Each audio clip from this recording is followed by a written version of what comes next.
Les politiques sont-ils devenus des influenceurs? Entre les vlogs de Donald Trump et Cristiano Ronaldo, les immersions de Rachida Dati, ou encore les trends TikTok reprises par des élus et des chefs de parti, les réseaux sociaux sont devenus les terrains de jeu préférés des politiques, parfois plus que l'Assemblée nationale. Car depuis quelques années, on observe un vrai switch. Avant, la politique était vue comme un devoir, aujourd'hui c'est devenu un divertissement. Une étude de Political Behavior l'a dernièrement très bien expliqué. Avant, les gens consommaient la politique comme une matière, ils étaient attachés au programme et aux engagements. Mais aujourd'hui, avec l'explosion des réseaux sociaux, la surinformation et notre incapacité à se concentrer sur le fond, les gens ne suivent plus les votes ni les lois, mais les clashs et les moments viraux, et la politique est devenue un show. C'est ainsi qu'un personnage comme Donald Trump, dangereux et condamné à multiples reprises, réussit presque à nous le faire oublier avec ses TikTok, sa personnalité lunaire que beaucoup trouvent drôle, ses mises en scène virales comme dernièrement avec Cristiano Ronaldo, ou la Maison Blanche a tweeté Two Goats comme s'il s'agissait d'une collaboration YouTube entre MrBeast et iShowSpeed. Et ce n'est pas anodin, ce genre d'images et de formules ont pour but de transformer un homme politique en une figure cool et populaire, et dans notre ère, où tout ce qui compte c'est l'attention et la performance, les communications politiques s'inspirent de plus en plus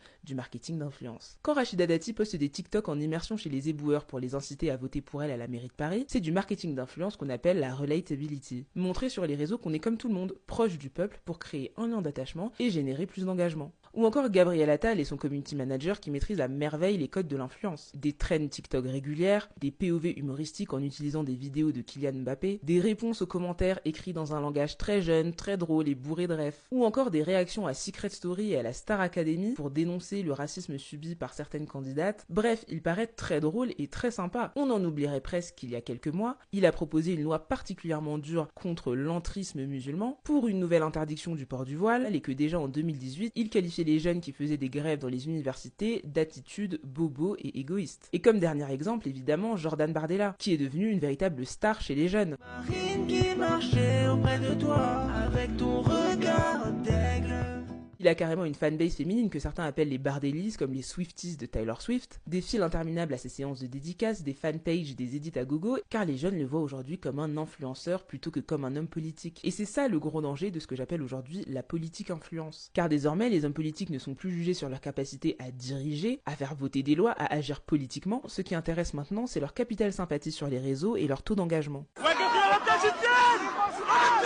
Les citoyens n'agissent plus comme des citoyens, mais comme des abonnés. Ce qui prime, ce ne sont plus les compétences des hommes politiques et leur sens des responsabilités, mais le lien affectif, émotionnel et leur viralité. J'ai eu une vidéo, une dédicace et tout, c'est incroyable. Vous avez quel âge? 18 ans, donc ça y est, cette année je peux voter. Et donc on assiste à un basculement où ce qui importe pour les hommes politiques, ce n'est pas de savoir diriger un pays, mais plutôt de savoir comment diriger une fanbase. Et avec les élections présidentielles de 2027 qui arrivent à grands pas, il faut déjà commencer à le rappeler. La politique ne doit pas devenir une affaire de hype et de popularité, mais de fiabilité